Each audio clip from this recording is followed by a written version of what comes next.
एबे भी पांड्यान को निर्देश रे काम करुछंती मोहन माझी ऑफिसर। पांड्यान को बोलरे पड़ी बीजेपी सरकार को हैरान करुछंती सरकारी चाकिरिया माने। पांड्यान को गस्त तथ्य कहीं लुचाइले सरकारी बाबू बढ़िला संदेह। बीजेपी सिना सरकार करिछि किंतु ऑफिसर मानकु करि पारुनी सबाड़। लगुच ओडिशा रे एबे भी बीजेडी सरकार शासन चली आउ एबे भी सरकारी अधिकारी माने भिके पांड्यान को निर्देश रे काम करुछंती। मुख्यमंत्री मोहन माझी दायित्व नेबा परे मध्य ऑफिसर मानकु लगाम लगाई पारु नाहंती, जहा एबे बीजेपी सरकार पई विपदर घंटी रूप रे काम करुछि आउ सरकार को बारंबार ओडुआरे पकाउछि। ऑफिसर माने आउ कहा पई काम करुछंती किंतु प्रकृतर मालिक सरकार एठी ओडुआ सुतारे छंदी हेउछंती। तेणु बीजेपी सरकार केते पारिबार बोली एबे सोशल मीडिया रे लोके प्रश्न करि चलिछंती। कुआडे भिके पांड्यान को ना उठिले कि तांको विषय रे किछि तथ्य मागिले एबे बीजेपी सरकार भी पछ घुंचा देउछंती।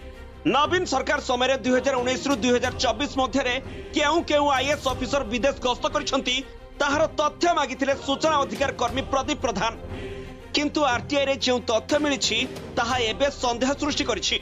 एही समय 41 जन आईएएस अधिकारी सरकारी काम रे विदेश जाइथिले एवं 73 जन व्यक्तिगत काम रे विदेश जाइथिले, किंतु सबुठारु आश्चर्यर कथा हेउछि तत्कालीन आईएएस ऑफिसर पांड्यान को विदेश गस्तर कोनोसी सूचना देई नाहंती सरकारी बाबू।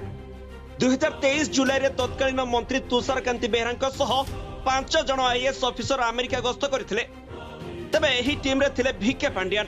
गस्तर खर्च होइतला 52 लाख टंका। सेहीपरि 2022 जुलाई रे इटाली और दुबई को 10 दिनिया गस्त करथिले नवीन पटनायक और भिके पांड्यान को समेत किछि सरकारी अधिकारी। एही गस्त पई सरकारी तहबिल रु खर्च होइतला 42,92,449 टंका। केवल एतिकी नुहे 8 दिनिया जापान गस्त करथिले पूर्वतन मुख्यमंत्री नवीन पटनायक आउ साथी रे थिले भिके पांड्यान। एही गस्त पई राजस्व पांठी रु जाइतला 67,65,567 टंका।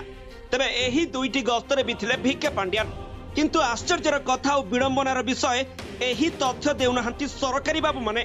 तेणु पावर कॉरिडोर रे एबे भी भिके पांड्यान को दबदबा रहितबारु अधिकारी तथ्य लुचाउथबा कहा जाउछि, जहा एबे बीजेपी सरकार को ओडुआरे पकाई दैछि। एबे प्रश्न उठुछि पांड्यान को अनेक बार विदेश गस्त करथिले भी काहे कि मिलु नाही तथ्य। प्रकृति रे तथ्य नाही ना तथ्य थाई लुचाइबा को चेष्टा करूछंती सरकारी बाबू माने, ताहा एबे समस्तक पई बड़ प्रश्न होई छिडा होइछि। बीजेपी सरकार एबे भी भिके पांड्यान को प्रियर ऑफिसर मानकु पाली पसी रखिछंती बोली अनुमान करा जाउछि। तेणु एहा आगरु बीजेपी सरकार पई महंगा पड़ी पारे बोली सोशल मीडिया रे लोके चेतावनी दैछंती। Bureau report G7 Odia.